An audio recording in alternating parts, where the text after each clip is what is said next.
Texas Podcast Massacre contains spoilers and adult language. For more horror, visit us at our website at texaspodcastmassacre.com.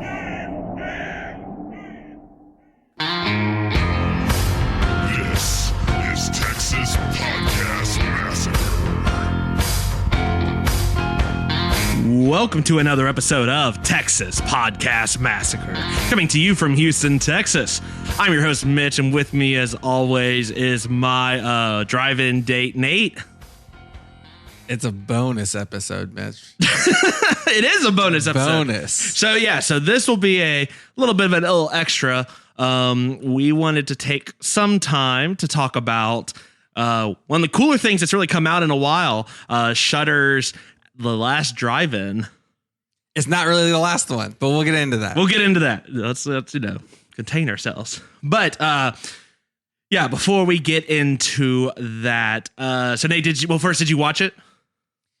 Yeah, so for those who don't know, The Last Drive-In was Joe Bob Briggs hosted a 24-hour movie marathon in his classic style on the Shudder channel, which we happen to have a subscription to. If you guys don't know Shudder, highly recommend it, even if you're just going to watch it for the back catalog of this event. Is pretty fantastic. Yeah. So I think Joe Bob Briggs, he's done a number of these sort of marathons. I mean, they're not necessarily, some of them have been, I think they've used to be old Monster one. Yeah. So for me, I know he had a show called The Last Drive-In. Before, but I was not old enough. I don't think I was alive. But on TNT's Monster Vision, so I was always the cool kid in my own head who would like stay up super late, like on the weekends.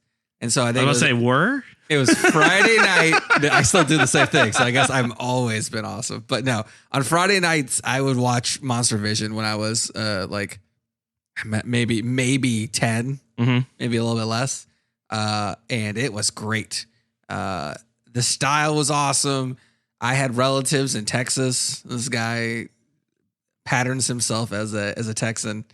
It's a great format, and it makes watching the movies like way more fun, more of an experience. Yeah. That's what we like doing. We like watching random movies, drinking, all that kind of stuff. And this is maybe what got me started along that path. Pretty fantastic.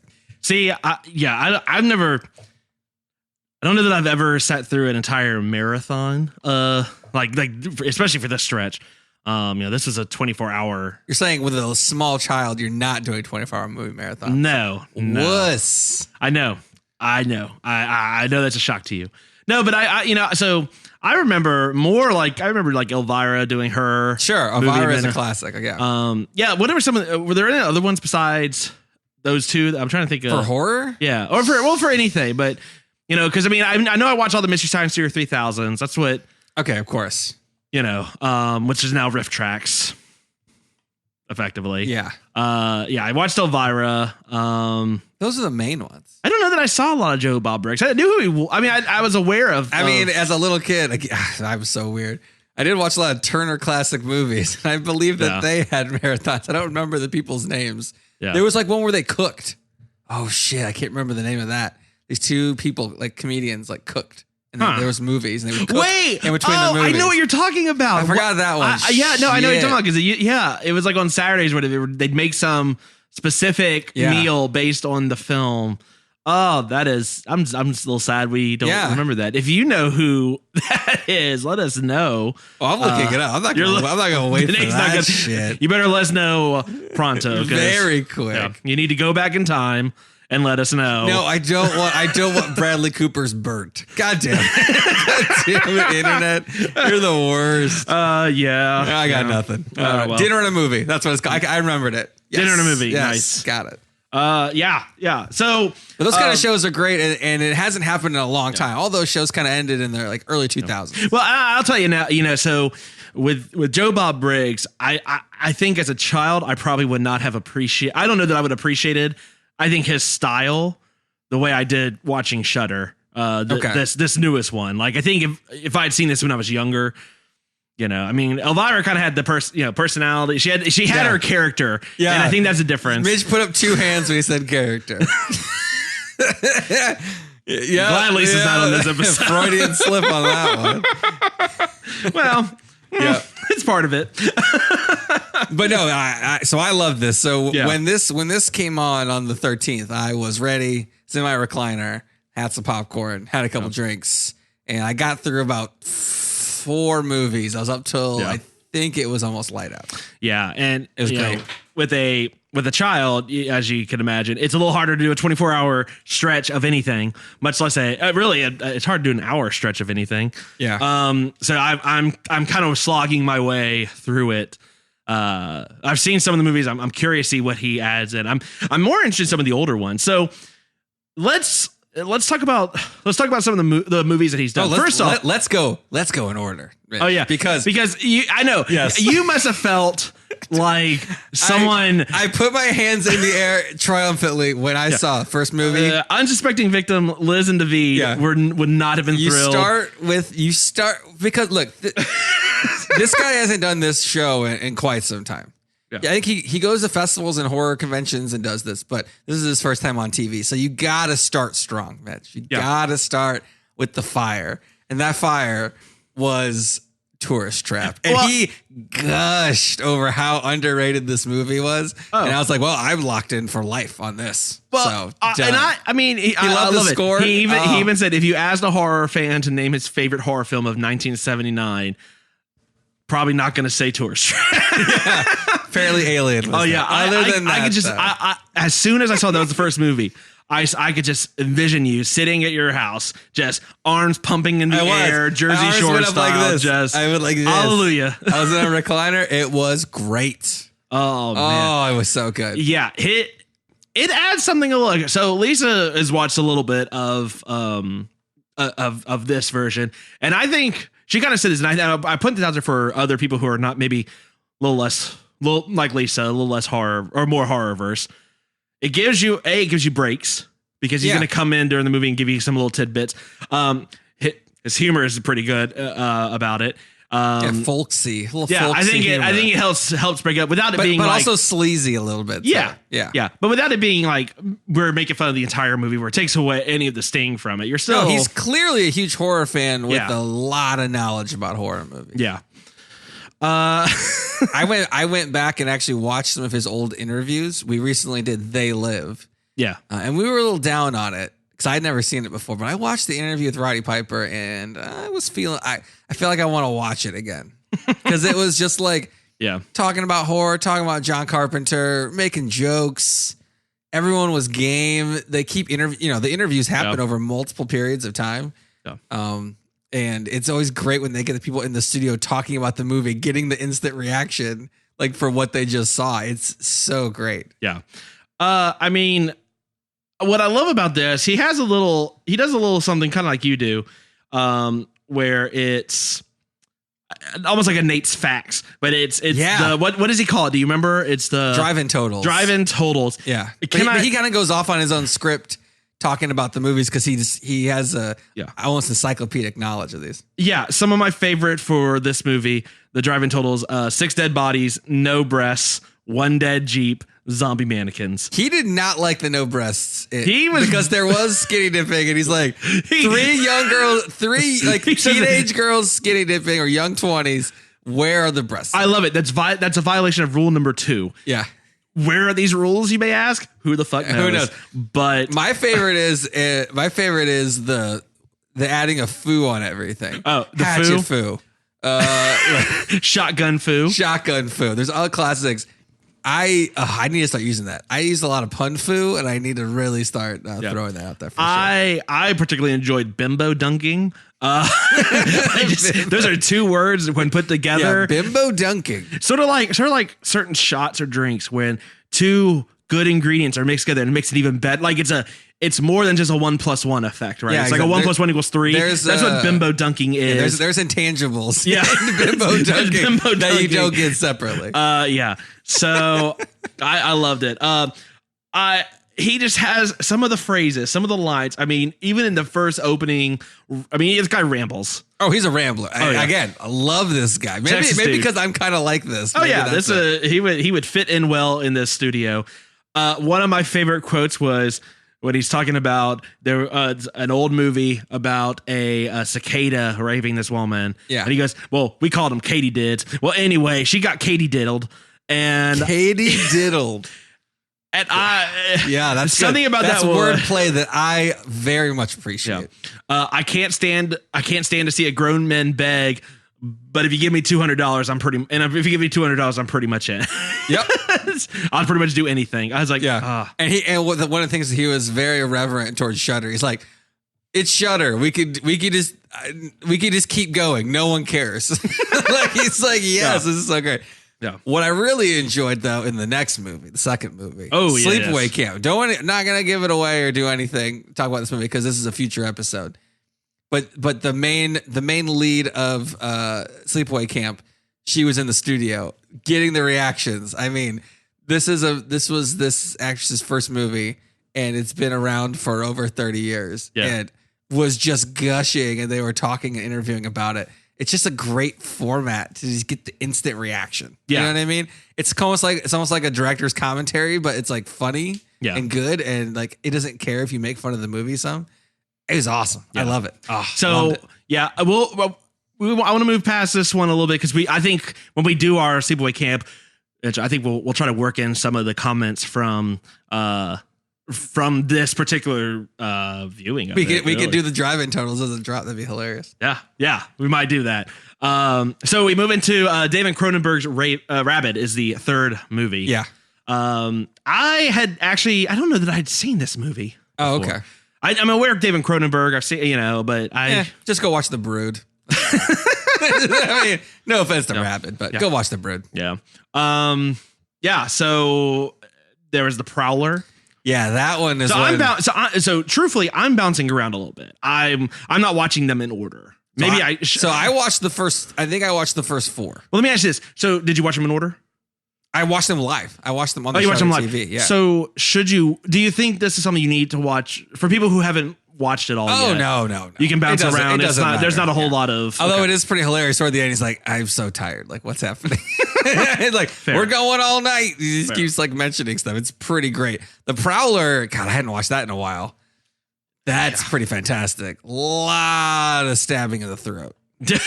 Throat stabbing is something you're into. Stabs. Definitely check out. Friday the 13th Part 4. Yeah. Well, let me move on to what I think. He mentions doing the Emmanuel marathon. Yeah, he didn't admit, which we had mentioned previously in the episode. God, maybe go watch Emmanuel movies. Don't do that. Don't do it in a public place. As he says, there's only so much softcore lesbian oiled up porn that you can watch before your quote unquote dick falls off. But if you only want a little bit of it, there is sorority babes in the slime ball Bolorama. This one lost me. This was rough. Hold on. Here is the Shudder synopsis for it. 3 horny nerds, 2 sorority sisters, and 1 badass chick unleash a mischievous imp. Huh. Yeah, there was some like good old this was like if a Porky's movie was like terrible. Well, like it was like this. So what cracks me up is, Tourist Trap 131 minutes, Sleepaway Camp 122. I mean, this is with his commentary. Rabid 121 minutes. The Prowler 112, so he's slowing down a little bit. This goes to 109. It's like let's not spend spend as little time as this deserves. It is not the shortest movie, but it is the second in terms of And I think the only reason why the other shortest one was it's because it's a shorter film. So Daughters of Darkness, which is an old school. I haven't seen this one. I'm most excited about actually going back and watching this. I was asleep by this point. So I was like, God. A pair of newlyweds become the targets of a bloodthirsty vampire countess and her female lover. I think this one is this is in the 60s, isn't it? Or I don't know. Maybe early 70s. I did not go back to look at all of these because I was passed out. But I'll eventually watch every single one. for sure. I think it's the early 70s, but yeah. It's God, man, there's so many movies. It didn't seem like 24 hours. You're that's like only like 12 movies. Let me ask you this. Let's do this. Let's go down the list again real quick. Let's start at the top, but let's just say, had you seen it before? Because that's what I'm curious about. Sure. So Tourist Trap, obviously. Yes. Sleepaway Camp. Yes. Rabid. Yes. No. The Prowler. Yes. Sorority Babes and the Slime Ball. And if you have seen it, that's a little creepy. It's a little creepy. If you have seen it as not part of a marathon or like a double feature where you went to went to go see The Room and they just showed this beforehand and you're like, sure. No. Daughters of Darkness. No. Nope. Blood Feast. Did not know what is Blood Feast. Blood Feast. Herschel Gordon Lewis's shocking cult classic is considered the first gore movie. The first gore movie? Yeah. Oh, yeah. That's why I haven't seen it. But it's a little shorter. This one's at 104 minutes. So it may just be that. I mean, they do edit it some because it's like, all right, some of this kind of sucks. Like, we want to talk about the good things. Let's see. Basket Case. Yes. Reanimator. Of course. Please. Demons. Yes. Oh, you have? I have not seen that one. Yes. Okay. The Legend of Boggy Creek. No. Nope. No clue what that is. Hellraiser, which to me, I mean, yes, and I think that's. I had seen it. Wait, how do you pronounce that? Just kidding. Yes, I've seen it. Hellraiser. No, the German version. Yeah, no. Classic I think that's the big marquee movie on this, and then finally because they went with 13 Tourist Trap, for July 13th was Pieces. Had not seen Pieces. It looks like I've not either. It looks like it's Texas Chainsaw Massacre, but it's also a Hoobastank song, if you're interested. Why? How would you know that? Who knows Hoobastank's back catalog enough to comment on that? That's for another time. Oh my God. So, so this went on Friday the 13th, which was pretty legit. It was awesome, dude. It was great. I was super excited. Now, you mentioned there's another Friday the 13th. So I say that because Shudder said the response has been so overwhelmingly good that they're going to do it again. Let's do it. The last drive-in? Right. So they're going to do that later this year. My guess it's gotta is be on that the 13th. Friday the 13th, right? Gotta be on the 13th. So certainly keep an eye out. If we find out, we'll post it on our Twitter and let you guys know. God, we should live tweet that. We'll have to do some. You know what? We missed it this time around. I think we should definitely, we should try to do something for that. Whether it's a live tweet, maybe we have like a chat thing. I don't know. We'll do something where you all can join us. We can all watch these things together. Yeah, virtually. I'm looking at the calendar. Man, this is great podcasting right here. Looking at my phone. Yeah, but I don't see another Friday the 13th for a little bit. Oh, okay. So maybe. But there is Saturday the 13th in October, and there is Halloween. So I'm assuming it's going to be, it's gotta be then. I could certainly see there's a Halloween thing. That would be kind of, that would be kind of cool for Halloween. Certainly, I mean, that'd be a more likely thing for me to be able to sit through 24 hours, particularly if it's on a weekend. Yeah, Halloween, and then Shudder's catalog. I mean, we are not sponsored by Shudder yet, so this is not an advertisement. But holy shit, there is some pretty great stuff in the catalog. Yeah, they have Black Christmas, but I guarantee they're doing next time. Guarantee it. Yeah. So, So this time around, I know one thing to be mindful of, and hopefully they'll get this fixed. There was a lot of streaming issues. Did you have any issues when you were trying to start off? I mean, I knew Tourist Trap by heart, so the times where I lost the stream, it was fine because I knew it was happening. But it basically broke Shudder. There's so many people, so it makes sense why they want to bring them back. But the beginning. The Tourist Trap, you're like, oh, is this some avant-garde part of the movie that matches the ridiculous soundtrack? Yeah. No, it was streaming problems. But by the time, like the end of the movie was good, and then Sleepaway Camp was totally good. So. Yeah. I do like the mix of movies. Let me ask you, Nate. So in the next one, when they come back, Black Christmas, just off the gate. You want to hit Black Christmas first? Oh, you hit Black Christmas first. Hit hard. Okay, so we got Black Christmas. So it looks like most of the movies are what? I mean, they're mostly the only as movies best as that I can tell they're on Shudder already. Well, sure, but it seems like they're mostly 70s, 80s. Yeah, that's kind of not a lot of. I mean, Hellraiser's late 80s, early 90s. Yeah, so it's still 80s. Yeah, I guess he's not going to do a new movie. Yeah. So I guess that was kind of the thing. What would you like to see in the next one besides Black Christmas? Black Christmas is an absolute must-have. Yeah. We were talking about The Purge. Mm-hmm.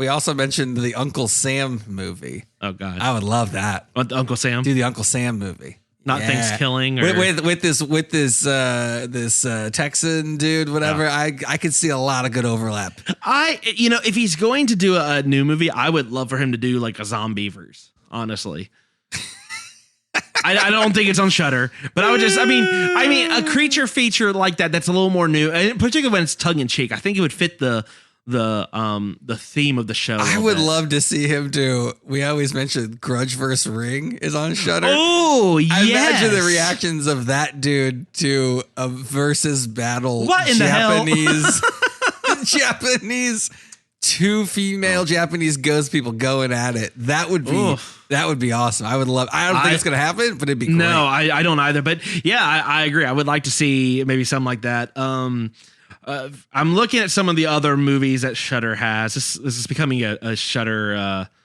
commercial. Creepshow. So they have Creepshow 2. I could see that one being on there. Yeah, definitely. I could see House. I was about to say House of 1,000 Corpses. It's too new. It is too new. What about John Carpenter's Vampires? Yeah, that could be on there.